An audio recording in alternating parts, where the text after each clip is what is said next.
भाजपचे नेते इतके नाजूक आहे की एखादा शब्द वापरला की त्यांना फार दुःख होतं, टोचल्यासारखं वाटतं.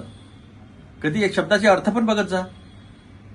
एखाद्या शब्दाचा अर्थ एखाद्या संदर्भासाठी लागू होतो की नाही तेही बघितलं पाहिजे.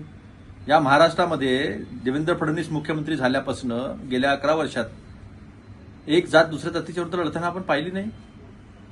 हिंसक गोष्टी आपण पाहिल्या नाही. मराठा विरुद्ध ओबीसी, व्हीजेएनटी विरुद्ध एनटी बघितलं नाही आपण. धनगरांविरुद्ध इतर आदिवासी. एक जातीचा माणूस दुसऱ्या जातीच्या घरासमोरून जायला तयार नाही आहे. एक जातीचा माणूस दुसऱ्या जातीच्या दुकानातून वस्तू घ्यायला तयार नाही आहे. अशा पद्धतीचे बहिष्कार टाकले जात आहे. हिंदू मुस्लिम दुसरा काही धंदा नाही. आणि अशा हिंसक आणि अशा एक दुसऱ्याच्या विरोधातल्या ज्या प्रतिक्रिया येत आहे, तर मग आका आणि दरिंदा म्हटलं तर काय वाईट झालं? कसली जीभ घसरली? अहो, दरिंदा म्हणजे हिंसक पशु, हिंसक जंतू. जरा अर्थ पहा काय आहे त्याचे.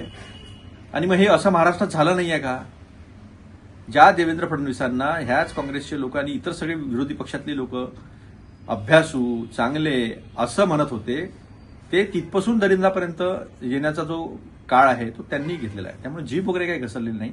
अर्थ बघा आणि महाराष्ट्रातली परिस्थिती बघा, मग तुमच्या लक्षात येईल की जीभ घसरली का? तर जीभ नाही घसरली. वर्णन जे केलं ते योग्य केलेलं आहे.